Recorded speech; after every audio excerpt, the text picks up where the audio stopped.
Hello ನಮಸ್ಕಾರ ನನ್ನ ಕರಾವಳಿ ಕುಟುಂಬಕ್ಕೆ. ಇವತ್ ನಾನ್ ಮಾಡ್ತಿರೋದು ಒಂದೊಳ್ಳೆ ಬೇಳೆ ಸಾಂಬಾರ್. ಆಯ್ತಾ, ನೀವು ಫಂಕ್ಷನ್ ಗೆಲ್ಲ ಹೋದಾಗ ಊಟ ಮಾಡ್ತಿರಲ್ಲ ಒಳ್ಳೆ ರುಚಿಯಾದ ಬೇಳೆ ಸಾಂಬಾರ್, ಅದನ್ನ ಹೇಗ್ ಮಾಡೋದಂತ ನಾನು ನಿಮ್ಮ ಮನೆಯಲ್ಲಿ ಈಸಿಯಾಗಿ ತೋರಿಸ್ಕೊಡ್ತೀನಿ.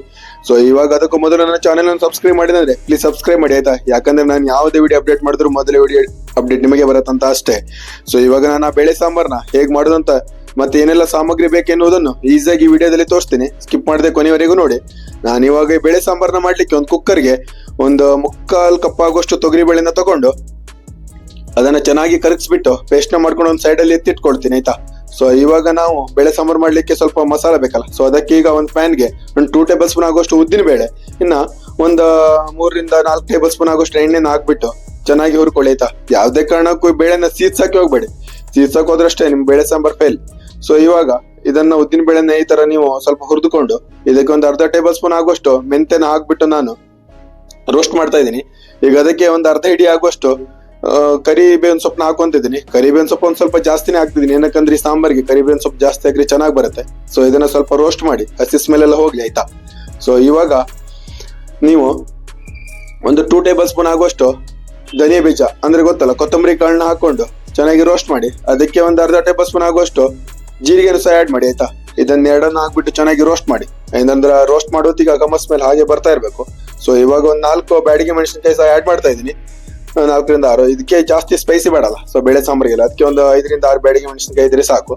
ಸೊ ಈಗ ಇದಕ್ಕೆ ಒಂದು ಅರ್ಧ ಕಪ್ ಆಗುವಷ್ಟು ತೆಂಗಿನ ತುರಿ. ಈ ತೆಂಗಿನ ತುರಿನ ಲಾಸ್ಟ್ ಅಲ್ಲಿ ನೀವು ಹಾಕಿ ಹುರಿಯೋದ್ರಿಂದ ಆ ಸ್ಮೆಲ್ ಘಮ ಘಮ ಅಂತ ಬರ್ತಾ ಇರುತ್ತೆ, ಏನಕ್ಕಂದ್ರೆ ಆ ಎಣ್ಣೆ ಜಿಡ್ಡೆ ಎಲ್ಲ ಬಿಟ್ಕೊಂಡು ಅದ ಮಸಾಲೆಗೆಲ್ಲ ಚೆನ್ನಾಗಿ ಮಿಕ್ಸ್ ಆಗತ್ತೆ. ಸೊ ಇವಾಗ ನೀವು ಇದನ್ನ ಸ್ವಲ್ಪ ಈ ತರ ರೋಸ್ಟ್ ಮಾಡಿ ಒಂದು ಮಿಕ್ಸಿ ಜಾರ್ನ ತಗೊಂಡು ಈ ಮಿಕ್ಸಿ ಜಾರ್ಗೆ ಹಾಕ್ಬಿಟ್ಟು ನೀವು ಚೆನ್ನಾಗಿ ಪೇಸ್ಟ್ ಮಾಡ್ಕೊಳ್ಳಿ ಆಯ್ತಾ. ಸೊ ಈ ತರ ಬೇಳೆ ಸಾಂಬಾರಲ್ಲ ನೀವು ಒಳ್ಳೆ ಮದುವೆ ಮನೆಯಲ್ಲಿ ಅಥವಾ ಇರೋ ಒಳ್ಳೆ ಫಂಕ್ಷನ್ಗೆ ಹೋಗಿ ತಿಂತಿರಲ್ಲ, ಸೇಮ್ ಅದೇ ತರ ಟೇಸ್ಟ್ ಇರುತ್ತೆ. ನೀವು ಬೇಕಾದ್ರೆ ಒಮ್ಮೆ ಟ್ರೈ ಮಾಡಿ ನನ್ನ ಕಮೆಂಟ್ ಬಾಕ್ಸ್ ಅಲ್ಲಿ ಬಂದು ಕಮೆಂಟ್ ಮಾಡಿ ಆಯ್ತಾ ಹೇಗಾಗಿದೆ ಸಾಂಬಾರ್ ಅಂತ. ಸೊ ಇವಾಗ ನಾವು ಒಂದು ಪ್ಯಾನ್ಗೆ ಒಂದು 4 ಟೇಬಲ್ ಸ್ಪೂನ್ ಆಗುವಷ್ಟು ಆಯಿಲ್ ಹಾಕೊಂಡಿದ್ದೀನಿ. ಇದನ್ನ ಒಗ್ಗರಣೆ ಮಾಡ್ತಾ ಇರೋದು.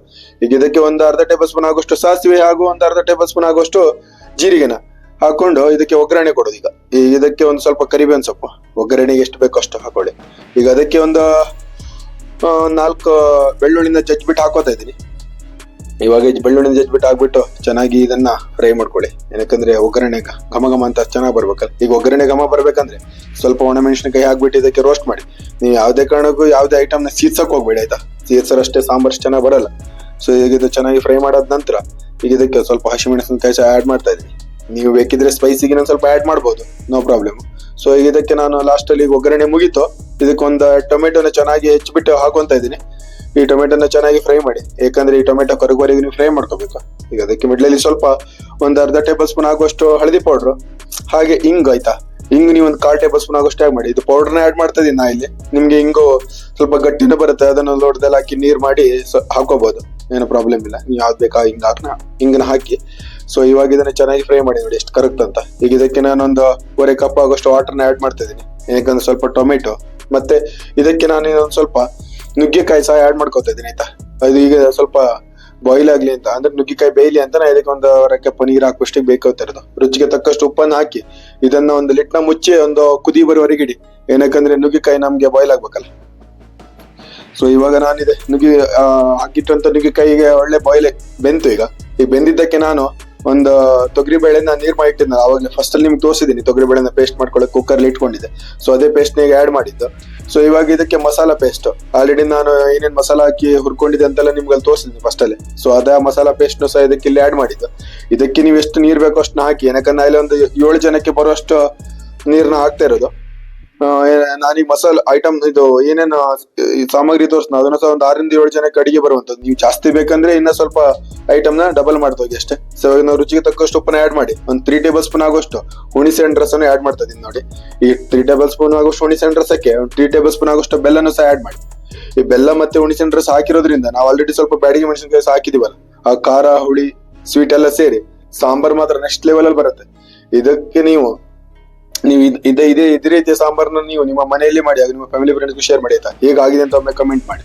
ಸೊ ಇವಾಗ ಇದಷ್ಟಾದ್ಮೇಲೆ ಒಂದ್ ಸ್ವಲ್ಪ ಕೊತ್ತಂಬರಿ ಸೊಪ್ಪನ್ನ ಕಟ್ ಮಾಡ್ಕೊಂಡು ಇದಕ್ಕೆ ಗಾರ್ನಿಶ್ ಮಾಡಿ ಇದನ್ನ ಸ್ಪ್ರೆಡ್ ಮಾಡಿ.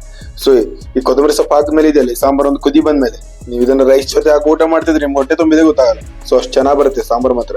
ಸೊ ಈಗ ನಾ ಮತ್ತೊಮ್ಮೆ ಹೇಳ್ತಾ ಇದ್ದೀನಿ, ನನ್ನ ಚಾನೆಲ್ ಅನ್ನು ಸಬ್ಸ್ಕ್ರೈಬ್ ಮಾಡಿಲ್ಲ ಅಂದ್ರೆ ಪ್ಲೀಸ್ ಸಬ್ಸ್ಕ್ರೈಬ್ ಮಾಡಿ. ಯಾಕಂದ್ರೆ ಇದೇ ರೀತಿಯಾದಂತ ರುಚಿಯಾದ ಅಡಿಗೆ ಒಂದಿಗೆ ನಾನು ನಿಮ್ಮ ಮುಂದೆ ಬರ್ತಾ ಇರ್ತೀನಿ. ನೆಕ್ಸ್ಟ್ ವಿಡಿಯೋದಲ್ಲಿ ಸಿಗೋಣ. ಬಾಯ್ ಬಾಯ್.